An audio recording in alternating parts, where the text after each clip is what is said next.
Kemunculan coronavirus disease telah mengubah kehidupan sosial dan ekonomi masyarakat dunia, termasuk Indonesia.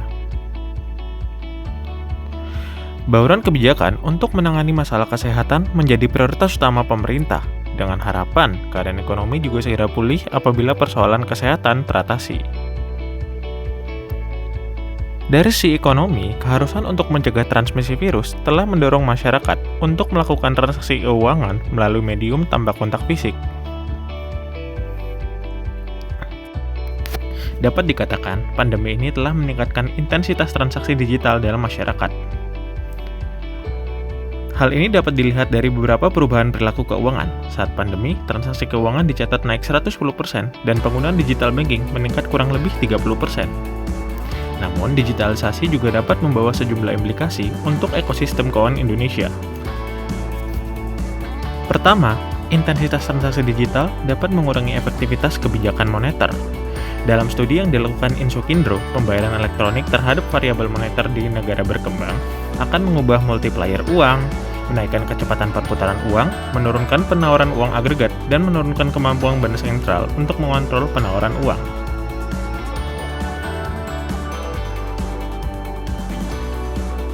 Kedua, struktur pangsa pasar fintech yang cenderung oligopolistik dengan indeks CR5 sebesar 78% juga dapat meningkatkan risiko sistemik.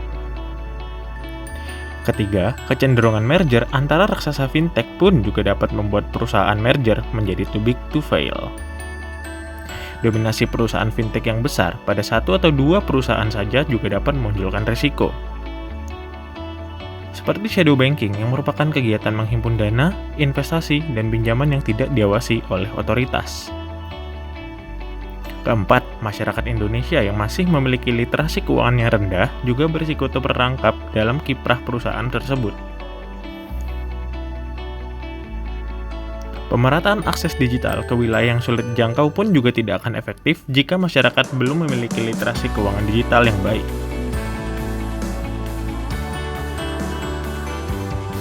Namun perlu diingat, peraturan yang terlalu kaku dapat memperlambat inovasi fintech itu sendiri. Dalam hal ini, perlu adanya reformasi kebijakan untuk menjaga stabilitas keuangan sembari mendukung perkembangan fintech di Indonesia. Mari kita diskusikan 3 pilihan rekomendasi kebijakan ini. Pertama, pemberian kesempatan kepada perusahaan fintech untuk dapat menjual beberapa produk perbankan konvensional. Kedua, percepatan digitalisasi sistem pembayaran sebagai upaya pemulihan ekonomi nasional. Dan yang ketiga, penetapan peraturan khusus untuk perusahaan fintech di Indonesia. Pilihan rekomendasi kebijakan pertama. Peluang yang didapatkan ketika mengambil kebijakan ini yaitu kemudahan bagi masyarakat untuk mengakses produk perbankan secara digital. Namun, tantangannya diperlukan regulasi tambahan untuk mengatur sistematika pinjaman dana dan penjualan produk perbankan melalui fintech. Pilihan rekomendasi kebijakan kedua. Ada 3 peluang dari rekomendasi ini. Pertama, percepatan pertumbuhan pengguna internet di Indonesia. Angka penetrasi internet tahun 2019-2020 mendorong implementasi kebijakan ini. Kedua, pembangunan infrastruktur internet di seluruh wilayah Indonesia. Proyek Palaparing tahun 2019 telah selesai dan tersebar di wilayah terdepan, terpencil, dan tertinggal. Dan yang ketiga, sistem keuangan semakin inklusif. Ada pula 3 tantangannya.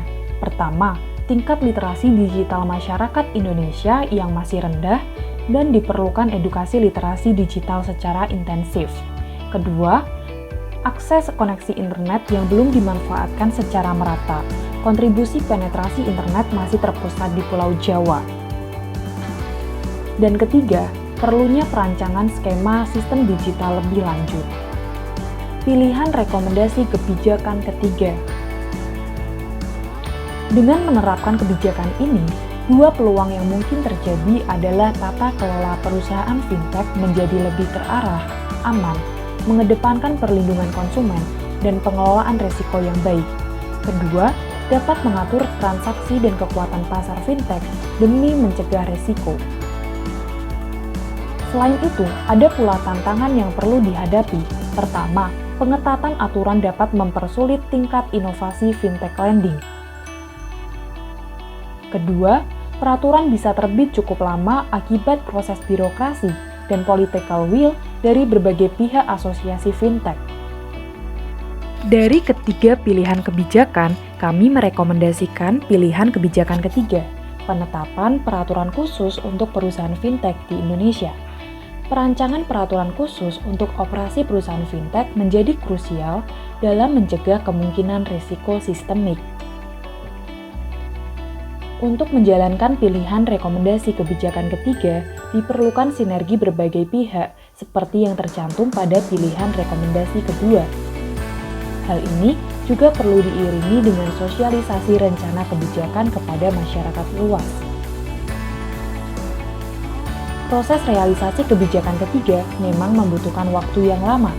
Namun, dengan kebijakan ini, fintech tidak hanya memberikan kemudahan akses perbankan bagi masyarakat, tetapi juga memberikan akses perbankan yang lebih aman, terjamin, dan minim risiko.